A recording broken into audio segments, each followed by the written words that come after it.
Bienvenue sur La Clé, le rendez-vous bien-être et performance des entrepreneurs et dirigeants. Tu veux passer à l'étape supérieure, changer ta vie? Il va falloir te connaître en profondeur. C'est la clé essentielle pour atteindre et dépasser tous tes objectifs. Certitude, confiance en soi, audace, considération, reconnaissance, liberté, amour ou encore argent, tout passe par la connaissance de soi. Ce que je t'apporte, une méthode unique qui repose sur 3 piliers, cartésien, ésotérique et corporel. Tu veux franchir un cap? Ce podcast est fait pour toi. Bonne écoute! Bonjour à tous et bienvenue dans ce nouvel épisode de La Clé. Aujourd'hui, je continue de te parler confiance en soi. Cet épisode est le second de la série du coup sur cette thématique puisque souviens-toi, dans le premier épisode, je te parlais vraiment des 4 étapes qui te permettaient de développer ta confiance en toi. On avait vu également les différentes définitions entre confiance en soi pure et avoir confiance en soi. Donc ça, je te laisse aller écouter le premier épisode où tu vas apprendre déjà, je l'espère, plein d'éléments complémentaires à tout ce que l'on va voir à présent. Aujourd'hui, en l'occurrence, j'ai envie de prendre les choses un peu à contre-pied justement de ce qu'on peut entendre en temps normal et de te partager cette fois-ci les 5 sentiments qui t'empêchent d'avoir confiance en toi. Donc j'aimerais à nouveau sur cet épisode que tu mettes sur pause et que tu t'interroges, puisque tu te souviens, le fait de t'interroger, c'est ancrer le message encore plus en toi, c'est vraiment faire 50% du travail. Donc pour le coup, prends le temps de t'interroger aujourd'hui, là, tout de suite, maintenant, mets sur pause et puis interroge-toi sur quels sont les 5 sentiments, enfin qu'est-ce qui t'empêche toi en l'occurrence aujourd'hui d'avoir pleinement confiance en toi, quels sentiments pourraient t'empêcher d'avoir confiance en toi. Mets sur pause et je te retrouve tout de suite après. Alors, j'espère que tu as joué le jeu pour le coup et je vais maintenant te partager les 5 sentiments sur lesquels tu vas pouvoir t'interroger et savoir ceux sur lesquels tu vas peut-être potentiellement t'axer plus que d'autres puisque bien évidemment, chaque personne est différente. Il y a des sentiments qui vont te parler et d'autres peut-être moins et c'est normal. Donc, le premier sentiment que je te partage, c'est vraiment le sentiment que l'on qualifie, c'est un peu la colonne vertébrale du manque de confiance en soi, c'est le sentiment d'infériorité. Donc, bien souvent, le sentiment d'infériorité, c'est les personnes qui vont se juger petits pour tout en fait, qui ne se sentent jamais à la hauteur, peu importe ce qu'ils font, qui ne se sentent pas intéressants quand ils sont dans une conversation, qui ne se sentent pas doués pour faire telle ou telle chose et qui sont en plus en règle générale obsédés par les manques. Donc ils ne se focalisent même pas sur eux, leur potentialité et leurs facultés, ils vont se focaliser sur finalement ce qui leur manque en règle générale. Donc ça, c'est le premier sentiment qui est le sentiment d'infériorité. Le second, c'est le sentiment de découragement. Ça, ce sont les personnes qui, elles n'ont pas encore commencé à se lancer dans quelque chose, elles sont déjà en train de se décourager elles-mêmes. Donc il y a vraiment cette notion, finalement, les personnes qui fonctionnent avec ce sentiment-là, c'est des personnes qui vont plutôt raisonner en termes d'échec potentiel plutôt que de réussite probable. Donc tu vois, c'est ça, c'est-à-dire que tu n'as pas encore démarré quoi que ce soit, que tu es déjà en train de te dire de toute façon, ça va pas fonctionner, je vais échouer, ça va pas marcher, etc., etc. Donc en gros, tu te mets sur le dos des difficultés pour te lancer et en plus tu te rajoutes des doutes en permanence parce que tu vas être en train de te dire mais est-ce que j'y vais, est-ce que j'y vais pas, ouais mais non parce que si j'y vais je vais me décourager, et ça va pas fonctionner et du coup est-ce que ça vaut le coup que je me lance, etc. Donc en fait ça crée un engrenage qui fait que tu tournes en rond et généralement tu ne te lances pas. Donc vigilance par rapport à ça. Ensuite, tu vas avoir le sentiment de honte, le troisième. Donc le sentiment de honte, ce sont les personnes qui finalement ont honte en règle générale de tout. Ce sont des personnes qui ont honte d'elles-mêmes, qui ont honte de leurs peurs, qui ont honte de leurs émotions, qui ont honte de leurs défauts, qui ont honte de leur physique, etc., etc. et qui finissent même par avoir honte d'avoir honte. Donc tu vois, c'est un peu l'engrenage et le serpent qui se mange la queue à nouveau parce que t'as cette honte qui prend le dessus sur tout et tu finis même par avoir honte d'avoir honte. Donc tu vois, c'est vraiment encore une fois vigilance parce que c'est un peu le hamster qui tourne dans sa roue et qui fait que en fait tu ne fais qu'entretenir ces éléments négatifs autour de toi. Donc tu vois, il faut vraiment être vigilant par rapport à ça. Ensuite, le 4e sentiment que tu peux ressentir parfois et qui t'empêche d'avoir pleinement confiance en toi, c'est le sentiment d'anxiété. Donc ça, c'est les gens qui en fait ne sont pas du tout en accord avec la gestion des imprévus. Donc ça, en fait, ce sont des personnes qui ne sont pas à l'aise avec tout ce qui va se produire en règle générale et donc du coup en fait tous les imprévus pour ces personnes-là sont ressentis comme étant finalement des menaces ou des dangers qui vont arriver et qui selon vous, vous n'allez pas réussir à maîtriser. Alors que déjà, un, c'est pas toujours le cas, et deux, la plupart du temps, quand tu anticipes les choses en amont, eh bien, souvent, tu élimines une grosse partie des imprévus. Exemple, moi, je vois quand j'étais, à l'époque où j'étais formatrice, eh bien, quand tu arrives en formation, en amont, tu dois déjà savoir, dans la salle, par exemple, quels sont les connectiques, combien de personnes tu vas avoir, quelle est la disposition de la salle, etc., pour éviter justement les imprévus qui t'en tombent dessus. Donc ça, souvent, c'est aussi lié à l'anticipation des choses. Et enfin, donc le cinquième sentiment qui t'empêche d'avoir pleinement confiance en toi, eh bien, c'est le sentiment de rejet. Donc ça, c'est les personnes qui se sentent finalement jugées en permanence par autrui et qui ont même peur d'être jugées en permanence.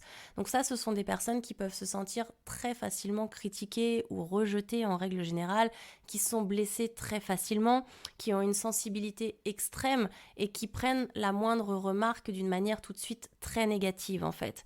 Et donc du coup, ce sont des personnes qui en plus dans ce cas de figure, généralement se braquent et n'entendent que les critiques. Bien souvent, et ça c'est souvent plus féminin que masculin, désolé mesdames, mais c'est une réalité, c'est-à-dire que par exemple une femme, on va lui faire un listing de 10 compliments. Tu es belle, tu es bien habillée, tu es jolie, tu sens bon, etc., etc. Et puis, il y en a un moment donné où on va te dire, par exemple, « Ah, mais t'es sûre que tu vas mettre ces chaussures-là avec cette tenue? T'es sûre de ton choix ?» Et alors là, tu le prends de suite comme une critique, en fait, et tu te dis « Ah bah super, en gros, je suis mal habillée, ça ne va plus. » Tu retiens en fait que le négatif, donc t'as beau avoir une dizaine de compliments en amont, et bien pour le coup, tu ne retiens que la critique, qui n'en est peut-être même des fois pas forcément une, mais toi, tu le prends comme une critique parce que tu as peur d'être rejeté en fait par les autres, tu as peur du jugement des autres et tu prends facilement les choses comme étant un jugement potentiel. Donc vigilance, tu vois, par rapport à tous ces éléments-là qui t'empêchent en fait finalement d'avoir pleinement confiance en toi. Donc pour résumer, pour que ce soit bien clair pour toi, je te répète les 5 sentiments qui t'empêchent de pouvoir faire croître ton niveau de confiance en toi. Le premier, c'est le sentiment d'infériorité. Le second, le sentiment de découragement. Le troisième, le sentiment de honte. Le quatrième, le sentiment d'anxiété. Et le cinquième, le sentiment de rejet. Donc là, tu vois, tu as les 5 sentiments vraiment. Maintenant, ton objectif, c'est de t'interroger sur quels sont ceux finalement qui me parlent le plus, quels sont ceux sur lesquels je peux potentiellement travailler et m'améliorer. Ça, c'est vraiment ton objectif par rapport à tout ce que je viens de te partager. Puisque en travaillant sur les choses qui t'empêchent d'avoir confiance en toi, eh bien forcément, par défaut, tu vas pouvoir travailler directement sur ta confiance en toi.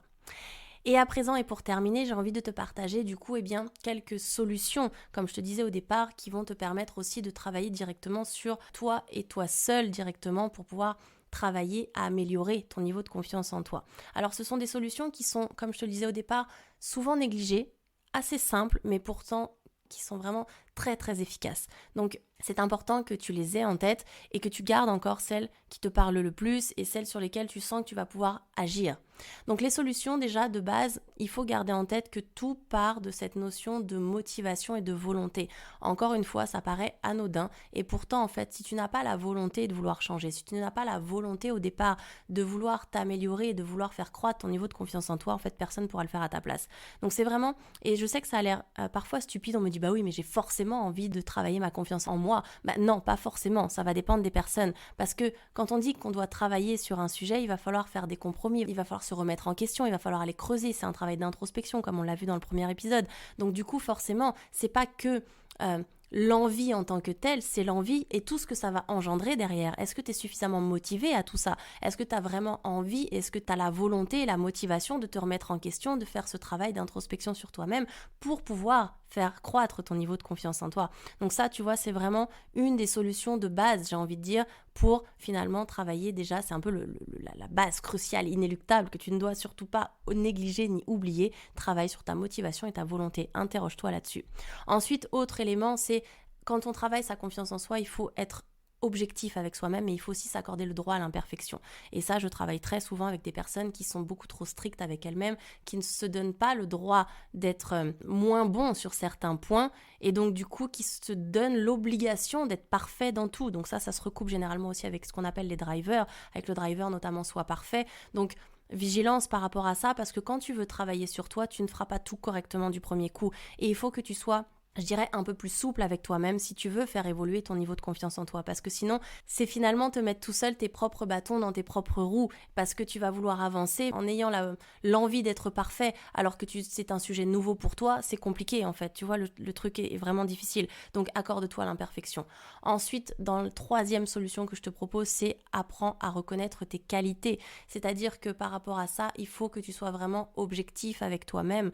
Il faut que tu sois ta balance, il faut qu'elle soit la plus juste possible, ta balance intérieure en fait, dont on a parlé dans le premier épisode. Donc apprends à reconnaître tes qualités, ça peut être déjà toi de le faire toi-même et aussi tu peux demander aux autres qui t'entourent, des personnes qui sont dans ton univers personnel ou professionnel, mais en tout cas, demande-leur, fais cet exercice de ok, quelles sont selon toi mes qualités en fait, et tu verras que tu seras bien souvent très surpris en plus des retours que tu vas pouvoir avoir.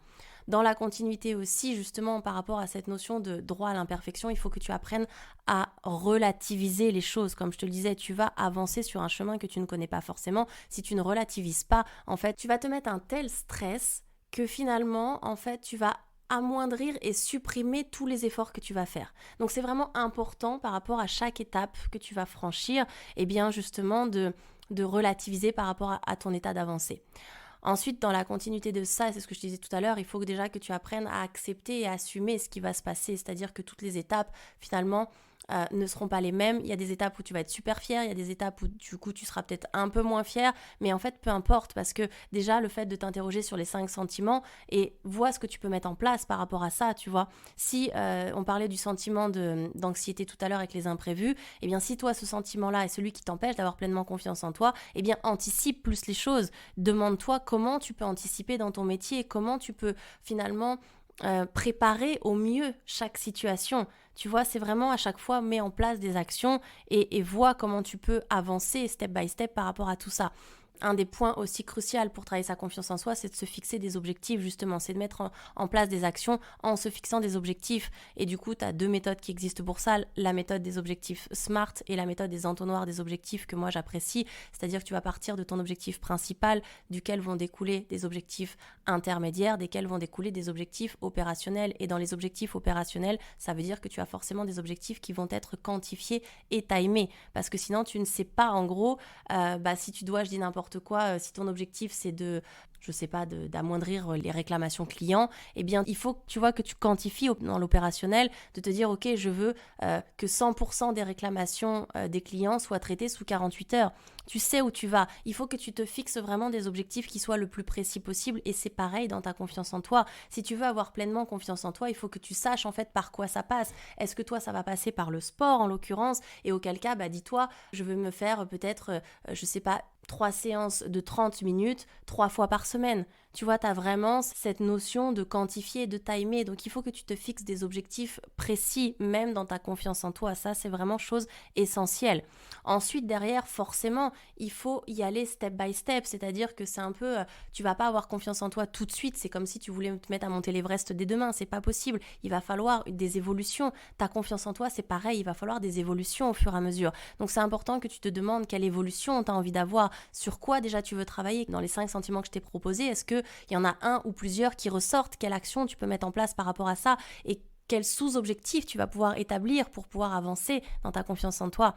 Tu vois, c'est vraiment important de garder en tête que tu dois avoir des objectifs même pour travailler sur toi-même. On a tendance à le négliger, mais même dans le développement personnel, tu dois avoir des objectifs, tu dois savoir où tu vas. C'est l'essence même de ton chemin que tu vas prendre et qui va faire que ton chemin il sera fructueux ou pas. Donc c'est vraiment important par rapport à ça. Et dernier point, par contre, forcément c'est comme tout, mais il faut aussi te donner les moyens de tes objectifs. C'est-à-dire que si tu te dis je veux me remettre au sport par exemple, et c'est quelque chose qui est important pour moi pour gagner confiance en moi, eh bien derrière, peut-être qu'il va falloir que tu te mettes à changer éventuellement ton alimentation. Si tu mangeais, je dis n'importe quoi, que des pizzas et que tu buvais que du coca. Alors je vais dans le cliché total, mais c'est pour que tu comprennes l'idée. Donc tu vois, c'est important que tu te rendes compte aussi de ce que tu vas devoir mettre en place. Donc c'est pour ça que c'est important de ne pas se fixer non plus des objectifs trop hauts. Bien souvent, moi c'est ce que je vois avec les personnes que j'accompagne, c'est que Les personnes qui sont très très motivées vont avoir tendance à se fixer des objectifs qui sont très hauts. Alors il n'y a rien de mal à ça, mais par contre ça veut dire que derrière il va falloir aussi se donner les moyens de ces objectifs. Et plus il est haut, plus il va falloir y aller, et plus il va falloir faire en sorte que ça avance. Et donc plus il va falloir mettre les moyens et les compétences derrière, tu vois, et l'énergie et tout ce qui va s'en suivre, peut-être même l'aspect financier parfois, etc. Donc il faut vraiment avoir conscience de ça. En tout cas, ce qui est sûr, c'est que tu vois maintenant qu'il existe plein d'éléments en fait pour travailler sa confiance en soi parce que chaque personne est unique. Là, ton objectif maintenant, c'est vraiment de t'interroger sur quels sentiments m'empêchent d'avoir confiance en moi et comment je peux finalement pallier à ça, quelle action je peux mettre en place par rapport à ça. Est-ce que je suis vraiment motivée, comme je te disais tout à l'heure, est-ce que j'ai vraiment envie au plus profond de moi de me remettre en question et de travailler sur ce travail d'introspection de moi-même. Point d'interrogation. La question, elle est là. Donc je vais te laisser sur cette question puisque c'est une question hyper importante et comme d'habitude, si tu as d'autres questions, tu viens échanger avec moi. Toutes les informations sont dans le descriptif du podcast. Je mets de toute façon cet épisode sur ma page LinkedIn La Clé, donc tu peux me partager aussi toi les solutions que tu utilises dans ton quotidien. Ce sera toujours avec grand plaisir parce que j'adore échanger avec vous, partager et obtenir aussi vos propres solutions que vous mettez en place dans votre quotidien. Donc ce sera avec grand plaisir. Je te souhaite une très très belle journée et je te dis à très bientôt. Ciao, ciao. Si cet épisode te plaît, tu peux le partager en me taguant ou en lui laissant 5 étoiles sur Apple Podcast.